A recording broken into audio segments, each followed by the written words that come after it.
Hi everyone, and welcome back to my podcast, which has finally been named. So, welcome to the MySpace podcast.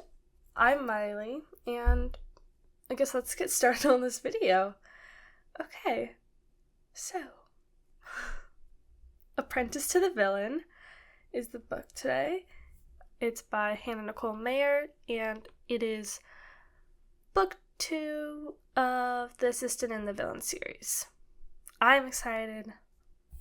I loved this book when I first read it. Loved the first book. So excited for the third one. Yeah, okay. Okay. As I said, I love this book. I give it a 5 out of 5. I love everything about it. Love the jokes. Honestly, the jokes just make it even more real. Everything flows nicely. Well, yeah, the jokes flow nicely into it. That's how we're getting started on this. I just jumped straight right into it, didn't I? Okay, well. I promised myself I wouldn't say okay, and I did it. I said it. Anyways, the jokes flowed really nicely into the book, and I think it made it seem more real. So, that's one of the reasons I like it. I also like it because I love the characters. I was gonna say something else and I forgot. Oh, I love the suspense, which I'll talk about. And also, the first time I read it, it also took me like a day to read. So, but reading it this time, it took me a little longer because I had to write notes, so I'm still figuring out how to do that so it doesn't take me longer than like 2 weeks to do it. Yeah. Also, I may start sounding like an English teacher sometimes when I talk about it, which I figured out when I was saying, like, it flows really nicely. It's okay. I love writing, so that may happen. POV. It is still third person. Nothing really changed there. We got to see some more people. Well, like 2. So we saw POVs from Becky and another character, which I'll talk about in the spoilers section, because I don't want to give this character away, because they are a big part. But they're a big part, but I can't talk about them. So, yeah. Age rating. I'm starting to understand why it's an adult book.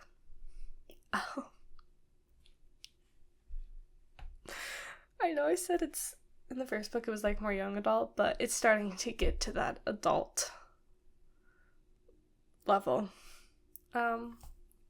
Mostly because the jokes that I talked about and the implying stuff, it got a little more explicit and graphic. Like, it still doesn't state it, but it kinda does. And yet, still, it's okay. I'm okay. This book just gets me angry sometimes. Also, there is a lot more cursing in this book, which honestly brings it all together, makes it such a funner read sometimes. And I'm just like, yeah, that would be going through my head in this situation too, guys. You're not alone. We'll go through the story plot, and I also slashed it with characters, so it's kind of both. And then later I'll go through the characters individually, don't worry. So the villain, yeah, he's continued to be annoying in the part where I'm just like, tell her you love her. Come on, dude. Just say it already. But no, he doesn't. He still does what he does. Like, ugh. You're making my life difficult. Evie has become a little bit more annoying. but it's fine. It's fine. Just a very, very, very, very tiny bit. Oh, suspense. I may lose my spot because I didn't highlight my notes this time. Back to suspense. Such a big part, kept drawing me in, so I didn't, like, lose focus or anything. Like, there would be a time when a character would say something, and then they'd get cut off, and you'd just be like, what were you gonna say? You have to tell me. A lot of the times, those questions did get answered later in the book, but there's one that hasn't been answered, and I just need to know what it is, what this character meant.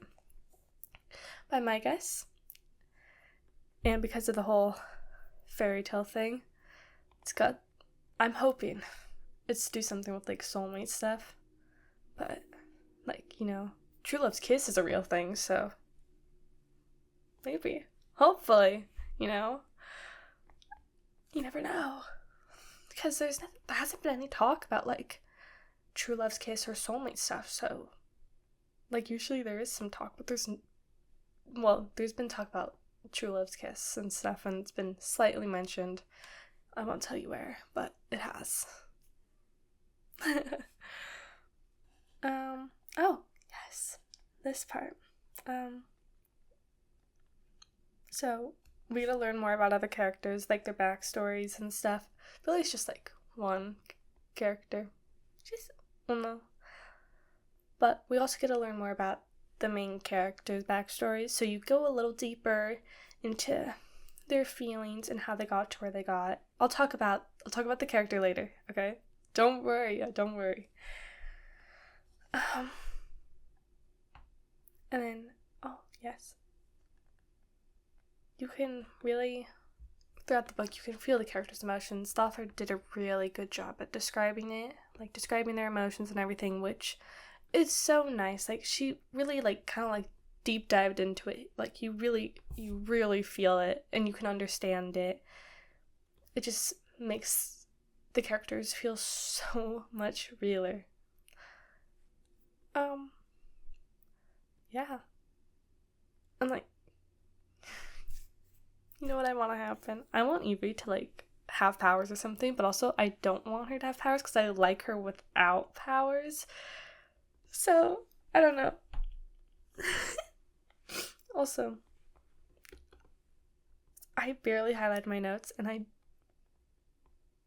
so it's not really all, it doesn't flow like it did last time. Like, I didn't really organize it. I didn't want to. I was too lazy to. So, we're just going with what's on the paper.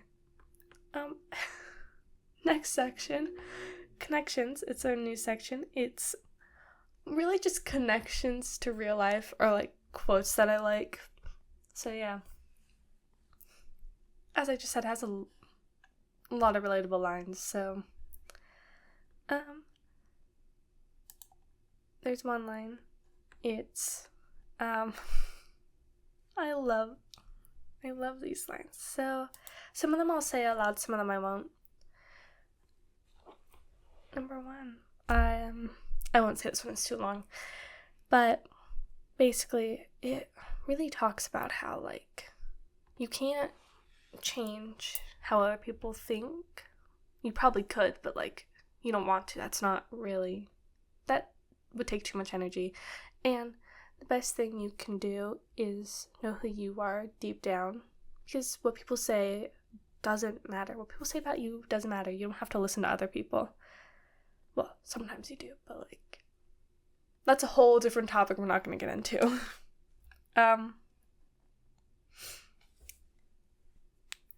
Sometimes family isn't a thing we are born into, but a choice we make. A line by Evie. And I know there are people out there who could really feel connected to that, because, yeah, your family doesn't need to be biological. It's just the people you care about, the people you love and surround yourself with. Next one. It seems the darkest tales held the harshest truths. I just kind of liked it, if I'm being honest. Yeah. fear usually meant you were standing on the edge of something new, blah, blah, blah, blah, blah. I won't say the whole thing. But I feel like that's really true because that a lot of the reasons why we don't do stuff, why I don't, is because I'm too scared to do it. And this really kind of says that out loud. It articulates it. I don't think that's the right word. But I think you get it. I can't spat out through my anxieties without proper nourishment. Line by Evie. I feel that though. Exactly. We're like the same person. We're getting into the part where it's literally just Evie being me. And other people can do this, feel it this way too, but that is not how you spell that word. I did not write that down right. She hated when her mind would follow a thread inside her head, tugging so strongly that she completely missed what was happening outside of it. Yeah, I feel that sometimes. I'm sure there are other people who feel that way. Like 100% sure that I'm not the only one. Pretty sure my friends feel that too. At least some of them do. But she's just such a relatable character. And then this question, the villain. I won't say his real name because I don't know. It's, even though, like, if you read the first book, you know it, but, like, also I just don't want to. Like, I don't know what I'm trying to say. Like, it's here, but it's not coming out. But anyways, he's like, yes, Evie, are you having a breakdown? And Evie's like, always. And I'm like, that's exactly what I would say. Always. Yeah. Okay. Well, I said it again. Again? What was that? Again?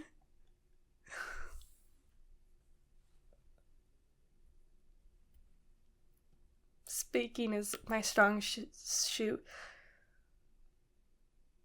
Okay, I'm just gonna stop. I'm just gonna stop talking. I'm just gonna do that. I almost said it. Did you guys? I stopped. Evie.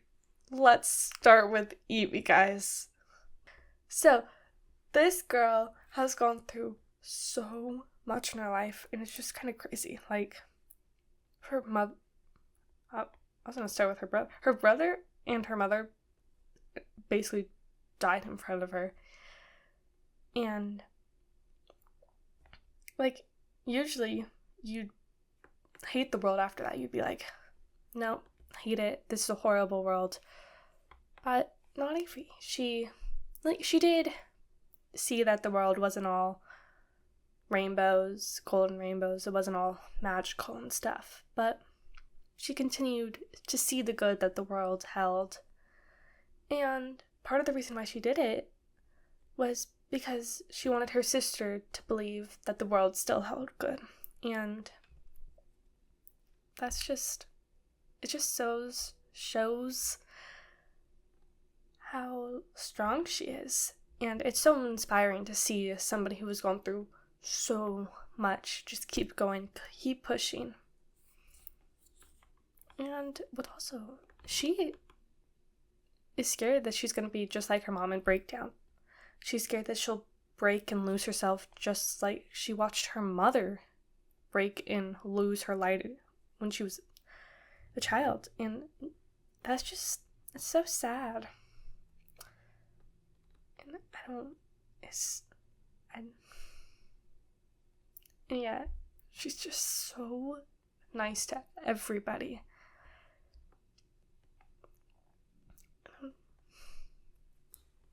Like, honestly, if there was a monster, she would go and talk to this monster and make friends with it because of how nice she is. She wouldn't run away like other people would. She'd be like, hi, I'm Evie. Who are you? Want to be friends? I probably wouldn't be able to do that, honestly. She's better than me. And, but she is imperfect. And we see that. She's not perfect. And we can see her be angry. How was my finger? She's angry. She's not just happy. She doesn't just be happy all the time. There are stuff that makes her angry. You get to see those different sides of her throughout the book. So yes, she does see the good in the world, but also she's not just like this happy little girl. I don't know where I'm going, but like, and she feels pain and stuff. Even after she was betrayed by somebody she loved, she still feels that pain of loving this person. Like, it's hard, when somebody you love and care about your whole life betrays you. You can't just throw that love away. It hurts still. And also, little upbeat part, we get to see her drunk in one of the scenes of this book. And it's so funny because she just becomes even more honest. Like, she's already pretty honest, but now she becomes even more honest. So it's really funny. I love the part, this whole probably 2 to 3 chapters worth of her being drunk. And then after it, that was fun to watch. No, not really, but, and like I said before, she's really real and relatable. Can't speak today, sorry. And she's just like all those lines I said. She deals with stuff, ordinary stuff that we deal with, people in real life deal with.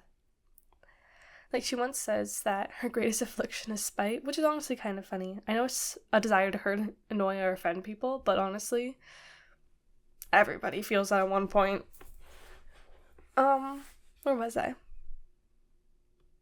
Oh, yeah, so she also relives embarrassing conversations and moments she has at night, which honestly I do too, and I'm pretty sure everybody else, a lot of other people do, maybe not everybody, but we all do it at some point. We're all like, why did I say that? And then you also see she also over-explains stuff she says, which just brings some more character to her.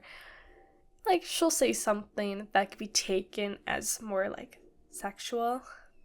And then she goes into a whole monologue as to why it's not. And she just keeps going. And honestly, she needs to just stop. Because it's just...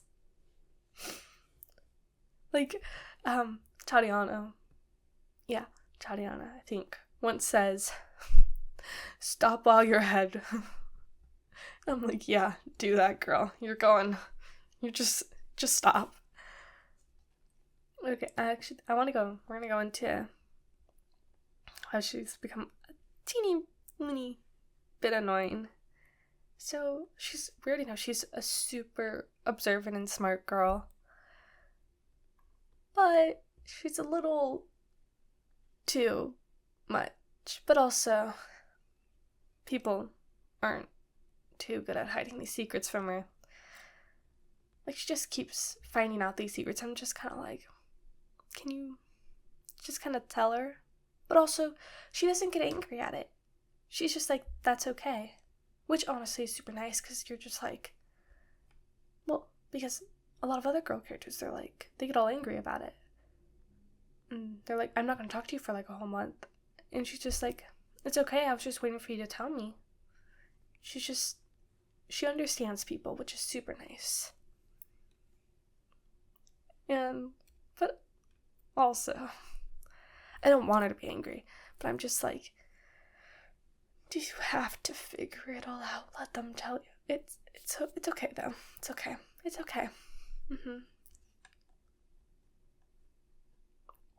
Also, throughout this book, we get to see her villain side, especially in the beginning. You see it kind of grow, and honestly, I love it. And it's not like some drastic change. It's been there the whole time, and it's so nice to see that focus on it, because we get to see that side of her some more. Like, we already saw it in the first book, now we get to see it some more, and it's just really nice to see her grow in it.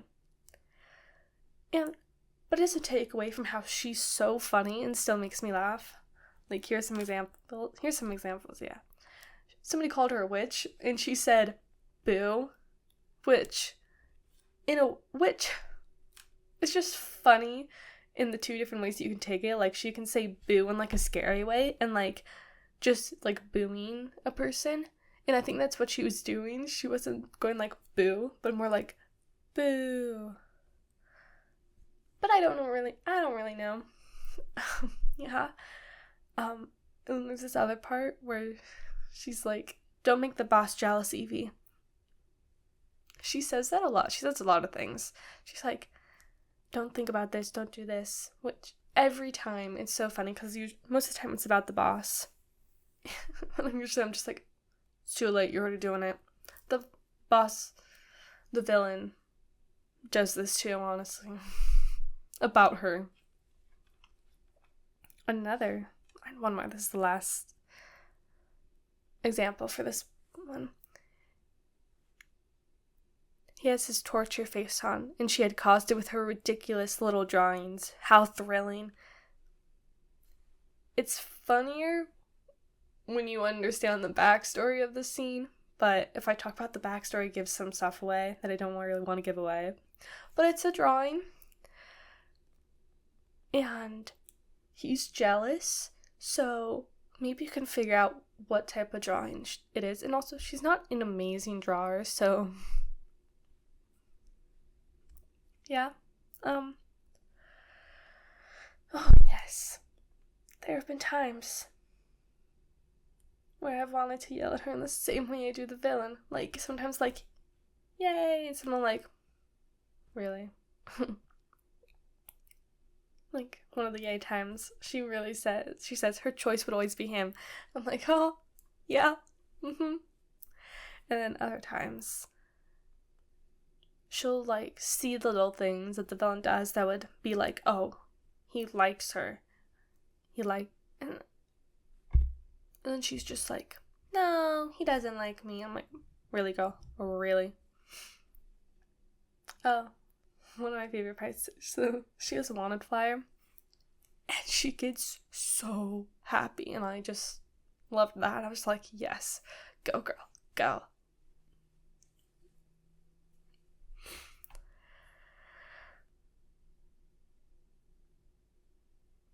Oh, yes, I had to read what I had written this week. So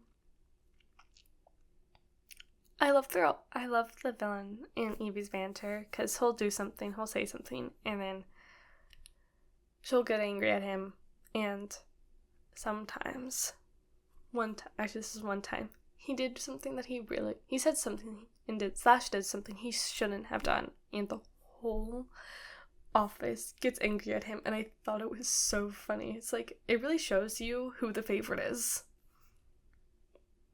And then also another part, last thing about her. She doesn't know how to fight, and she has no coordination. So compared to other girls who are all like, they know how to fight or they can learn how to fight in like a week, she's just so much better. It shows just how realistic she is, because nobody's gonna learn how to be an amazing fighter in a week. Honestly, she probably won't. She just doesn't have the coordination to. But she does have, like, the dagger, which, yeah.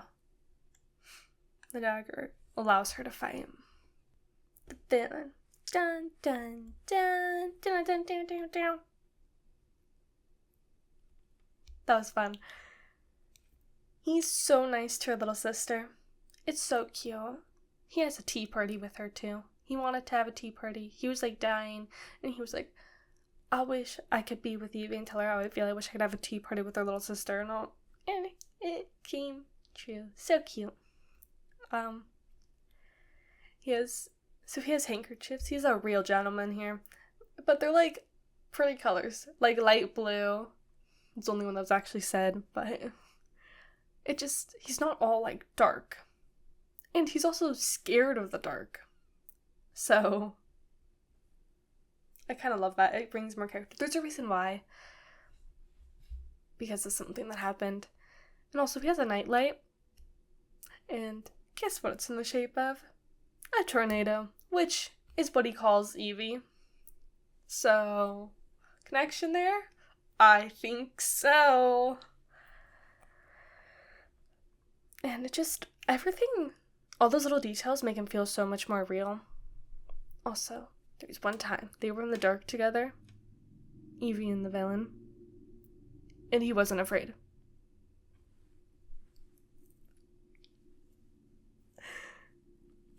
I was like, yes, really, you like her, come on, dude. And then other things, he likes pillows. He has a lot of pillows. Like, his bed is half filled with pillows. I'm just like, I wish I could have that many pillows. Yeah, his bed is basically made of them. It's kind of funny. He also liked pillows when he was younger.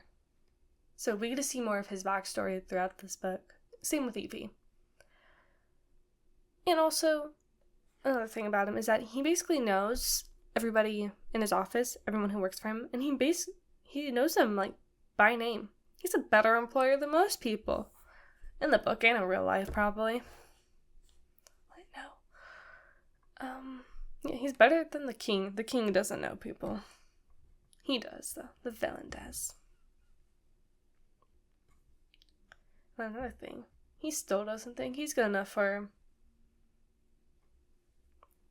I want to hit him in the head. Just tell her you love her. Like, he fully gets on his knees and begs the king to not kill her. And then also, he tells the king he'll ruin him if he hurts her. So, like, be scared, king. If you hurt Evie, the villain's gonna kill you. Yeah, so also throughout this book, you get to see more of, like, how he felt when they first met. And you can tell that he's full on been spinning by her for the whole time. Like, the whole time. Literally been in love with her. Like, every time he describes her, you can just tell. Every time they're in the same room and he says something, you can just tell, like, she makes him laugh. He feels relieved after seeing her because she left after she quit, you know? Remember that? After she came back, he was all frantic. And he sees her and he just feels relief. And there's one time he sends somebody to follow her and watch her to make sure she gets home safely, and he uses one of his calling stones, the ruby one, which is the one that's for the more lethal things. So, like, it just shows how important it was to him for her to get back safely. And I think this was one of the first times they met. I think I'm not sure. And then he gets super jealous during this book.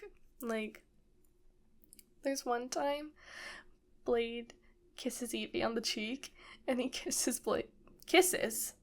He kicks Blade in the shin. Just, yeah. And then there's another time where there's this character. Talk about him in the spoiler section. He had met this character before, and he was like, the villain had liked this person when they first met. He didn't know the name of this character. But then the character smiled and hugged Evie, and the villain was like, I don't like him anymore. And also, he told Claire that he'd allow him to kill this character, which was kind of funny. But he had nothing to worry about, so.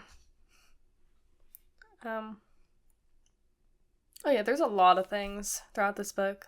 Like, he did a lot. If anybody did anything to Evie, like said anything bad or just did something that would hurt her, even if it was in a slight way, like eating her vanilla candies. He'd hurt them or kill them. So, yeah. It was kind of funny. There's one time where Evie's crying and he tries to lighten the mood. I think this happened a lot. And it just shows how much he really feels for her. Like, that's not what he usually does. Like, he doesn't lighten the mood. That's not the type of person he is. But he does try for her. And it's just so cute. And then, where was I? Yeah, again, the screaming and joy and anger. He says something. They both said this thing. And I was like, yes, finally. But they didn't say it to each other, which, really. And then he'll be like, no, I can't be with her. And I'm just like, I don't care. Just be with her. But he understands her so much. I wish I had somebody who understands me like that. But I don't. Okay. Gosh darn it. Anyways. To Kingsley, the frog. I was going to say talking frog, but he can't talk. He can understand and write on signs. But he is the real comedian of this book. Amazing signs. At the best times, too. Like, just hilarious. Love him. I can't say a lot about him. I love him, though. Favorite character, by far. Becky.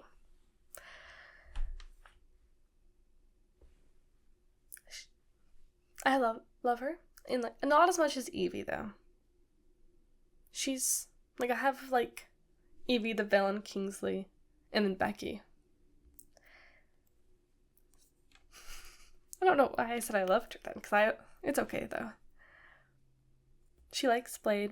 It's so cute. She'll be like, I don't like him, but then she'll be like, I like him. At least she says it. She's aware that she likes him, which is nice. And she's also she's like the villain a lot. She'll be like, I just said 3 times in a row. She pushes her feelings away and will say, no, I don't like him. Which the villain literally does. Be different, Becky. Come on. But it's just... And then there's one time where she says something to Lisa, who is a child.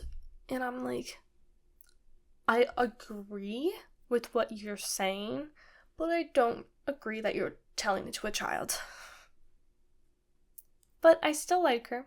It's part of her backstory, which we get to learn more about. We get to learn who her family is, where she comes from, why she's working with the villain, why she's the way she is. So, you see why she said what she said to Lisa, but also, don't say that again to her. And also, she likes Evie. She doesn't admit it, but she likes Evie.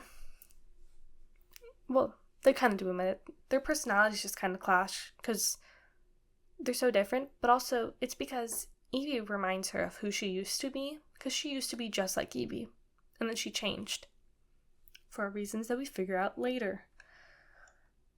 In the second book. We'll go to Blade. He is hilarious. Love him so much.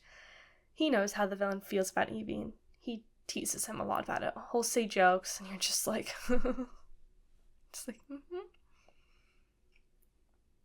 And he once says, there are some beings you simply cannot keep apart. They'll always find their way back to each other. You should know this better than anyone.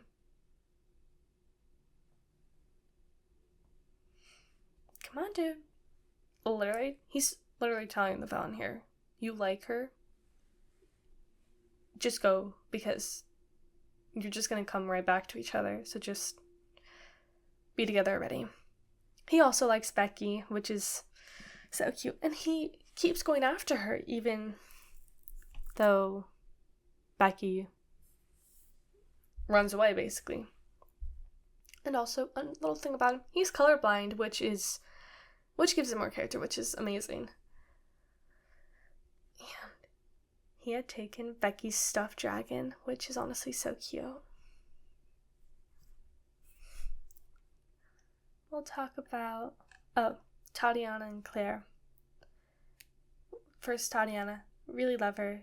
She knows who she is. Like, she's full on just like, I am this person. Like, she wears pink, and she has pink bows. She was wearing pink because that's her way of being like, this is me. Nobody can tell me who to be. We also learn why she does, I think in the second book. Maybe in the first, but I think it's this book. And I just kind of love that about her. And then Tatiana and Claire, they had a whole thing back in the day, and it's coming back. We all know it. So I just kind of love them together. I think they complement each other a lot. So they're really nice together. I love it. So that's it. Spoiler section now. Yes. Cool. I feel like there was something else I need to say, but it's fine. It's fine. It's okay. Don't need to say it. Spoilers.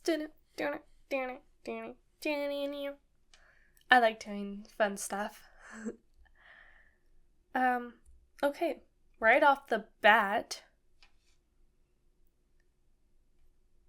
the villain and Evie almost kiss. And then something stops them. Like, come on. Stop it. My bracelets are hitting my desk. Something always stops them. I'm like, come on. Please. Just let them be together already. Oh, and then also, after he almost kisses her, she's like, he doesn't love me. No, he doesn't see me in any other way. Like, girl, he just tried to kiss you. Let's start with Evie's spoiler section. She can see his magic. Like, I know it's because the magic of the kingdom is failing and everything, but she can see his magic. And it likes her, like, it's trying to protect her. His magic is trying to protect her. Like, come on. That has to mean something. Oh my gosh, my bracelets. Hold up, I'm gonna take them off. Okay. Like, come on. And she's just amazing. The king says this to her. When a parent abandons a child, it always makes me wonder, was it the parent's shortcomings or the child's? And then she responds, when a knight is willing to betray his king, it always makes me wonder, was it the knight's shortcoming or the king's? I'm just like, go Evie. Like, come on. I'm just like, yes, do it. Nothing, we're going straight back to the villain. I did not organize this in any way whatsoever. She loves him, which we already knew, but every time something comes up where she's like, I love him, or she says, he's mine, which, I was talking about this earlier, I just didn't say that's what they both said. She loves him. I'm okay, I'm totally okay.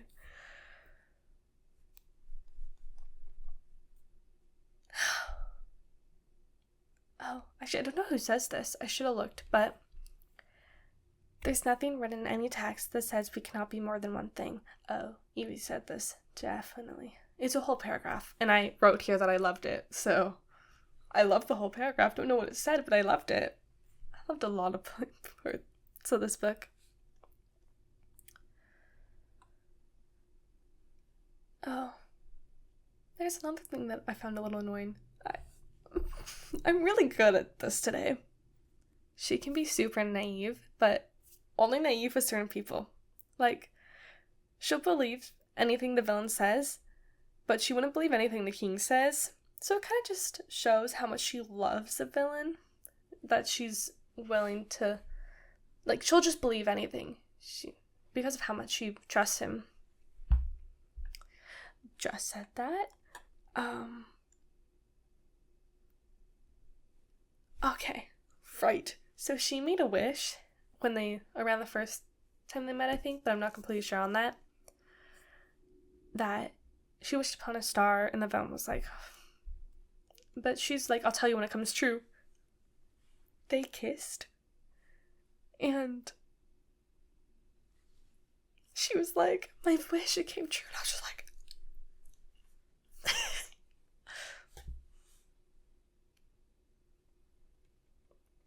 yeah. My face is getting red during this. I love this book so much. And what's so cute is... Actually, what's so cute? Why is this cute? I saw this coming. So, actually, I don't know if this is true yet, but my guess is that she's the villain in Renadon's story. Like, there's a prophecy / story-ish that talks about villain, and she's definitely the villain. I think she's the villain, like 100% the villain. On that note, let's go talk about the villain. His spoilers. Okay. So, he's made to believe she's dead. We're just going straight off the bat here. Which she wasn't. And he has to tell himself she's not dead. To keep himself going. And then there's such a sad scene after this where he sees her body and he just kind of broke. Like, after that, he was just kind of like, I can't do this anymore. And I'm just like, oh. And then he was about to, like, full on kill the king. And we realized that the king is scared of the villain, which we already knew. The king is also scared of Evie, so yeah, let's do this. Make him scared. But Evie's still alive, so we're all good. But he became more protective of her. And then the gold band. He can feel her feelings, like I said, when she's in pain. Only when she's in pain. It's fine. I can look past that. Oh my gosh. This is such cute. He's in the dungeon because he was caught by the king on the end of the first book. And he wishes on a star. Something he said he thinks is irrational, but Evie did it, so now he's doing it. And he's like, I wish to be with Evie and have a tea party with her Rose and Star. I'm just like, ah! Honestly, I don't think this is much of a spoiler because I've already talked about this, but it's okay. Oh. I'll come back to that. Reasons why I want to hurt him. We're just okay. He decides that his magic isn't working because of Evie. Okay, sure. Like, it definitely is not because of Renadon's story says that the magic is leaving the land. You're literally told this too by a character, which is another character I can't talk about. But it's fine. It's just a reason for him not to be near her. Like, come on. He's also proven wrong, but like... Oh, and then, yeah, gets close to her and then he's like, I can't. Like, come on. But I don't know where I am. I lost my spot. I'm reading stuff on my screen. Give me a second. Oh. Yeah, just said that. Oh. Yeah. He's like, she's being corrupted by me. That's unacceptable. Blah, blah, blah, blah, blah, blah, blah, blah. Like, I don't care what you have to say, dude. Just be with her. Oh my gosh. Example of him liking her. So out of order. She said the sky was beautiful, and he said, yes, it is, while looking at her. On my screen, it's a bunch of ahs. A bunch of ahs. It's like it's a scream. I don't know why I said ahs. It's a really long scream and a bunch of exclamation points. So, yeah. That's what's going on in my head. Okay. Is that okay again? I was gonna say it again. A little part I loved. His malevolent guard is made up of mostly women. Girl power. Come on. They play a big role in a scene in the beginning. Like, let's do this. Okay, guys. Kingsley. He's human. Saw that coming, but like... Actually, I literally write, which I don't remember if I saw coming. So, who knows if I just saw it coming or not. But he's a prince turned into a frog. And it's such a fairy tale part of it. It like gives him more of the fairy tale feel. And I love that.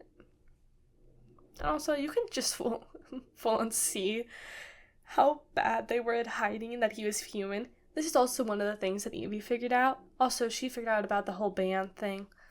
I can forgive, but I won't forget. Next character, the Knight. This is probably one of the bigger spoilers in this book. The Knight is her brother, the one who's supposed to be dead. I know. Crazy, right?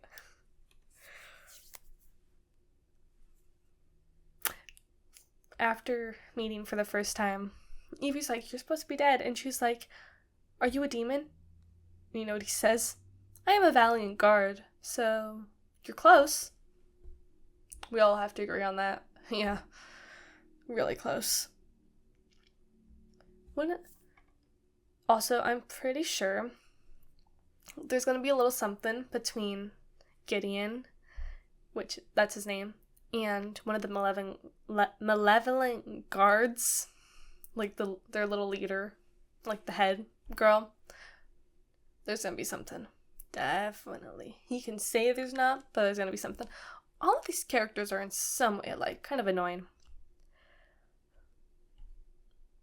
What was I going to say? I don't remember what I was going to say. Give me a second. It's literally highlighted too, the only thing on this page. So, about what happened with his mother. He says he barely escaped their mother's magic. He was sent to another dimension. I don't think that made sense. So, how he died was because his mother accidentally killed him with her magic, but he barely escaped. He also has magic of his own. He barely escaped, and it sent him to a whole other dimension. And I'm like, could this be foreshadowing to something that happens in the third book? Maybe, hopefully. I can't wait to see. He was the one I couldn't talk about. So, we're going to talk a little bit about Evie's father. Still hate him. Manipulated her. Sold her to Warson, basically. Otto, you know that guy. Hate him too. At least he's dead. Yeah, Evie killed him. So happy for that. He tried to see if she had any magic like her mother, so the king could use her. He's just a great father. Oh, yeah, you know, at least Evie stabs him in the thigh with a fork, so there's that.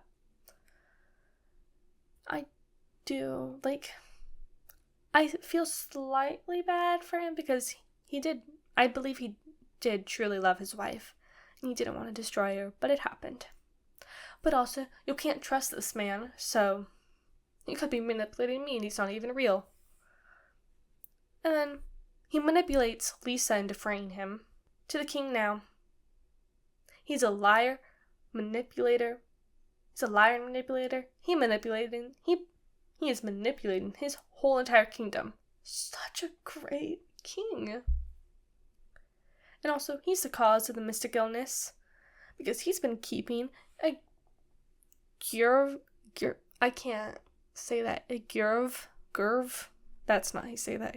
But he's been keeping one captive for a whole decade. Honestly, he's the real villain of the story. I think I said that before, or at least I said somebody was the real villain of the story, but he is. And upside, he's afraid of both the villain and Evie, which I said before. I just said before a bunch of times. Hate him. Don't like him at all. Is there anybody else? I don't think so. I know, I was looking really weird there. Yeah, I don't think there's anything else. Let me think. I'm excited for the next book. Really excited. So excited. I'm so excited to start reading. I'm gonna start reading. I'm a little busy right now, but we'll get to it. So also, hopefully it won't take me a whole month to get this up. Like it did with the first one. Yeah. Sorry. Didn't mean for it to take me that long. But I'll work on it. I'll edit a little better too. I was just a little lazy. Okay, it's not gonna be like a whole lot better, but I'll do better with cutting out the okays. Okay, let's get into this. Yeah, I noticed that after I had finished editing, I was just too lazy to go fix it. That's it. Love this book. So excited for the next one. Still haven't figured out what I'm going to read after this book, but I'll figure it out, you know? So, oh, my hair. Thanks for watching. Can't wait for the next book. Can't wait to talk about the next book. I love talking about my books. Love it. Love it, love it, love it. Also, I'm hoping to maybe film some little videos of me reacting to the book. Yeah, reacting to the book while I'm reading it. But we'll see. I'm trying to figure out a whole annotating thing, because right now I'm on my Kindle, which makes it a little easier, but I have to go back and forth between writing and on my notes and continue reading, so I'll figure it out. I may do it like every chapter, something, but it's going to be harder when I'm in my physical books, because I'm reading on my Kindle right now. I don't know if I said that. But yeah, I'll figure it out. It may take me a while. Hate how it took me like a month to read the second book. Literally hate it. I like reading my books really fast. I'm really fast. But we'll figure it out. Anyways, thanks for watching. Have a nice rest of your day or whatever. Nice night. I think that's gonna be a long video. But thanks for watching. Bye!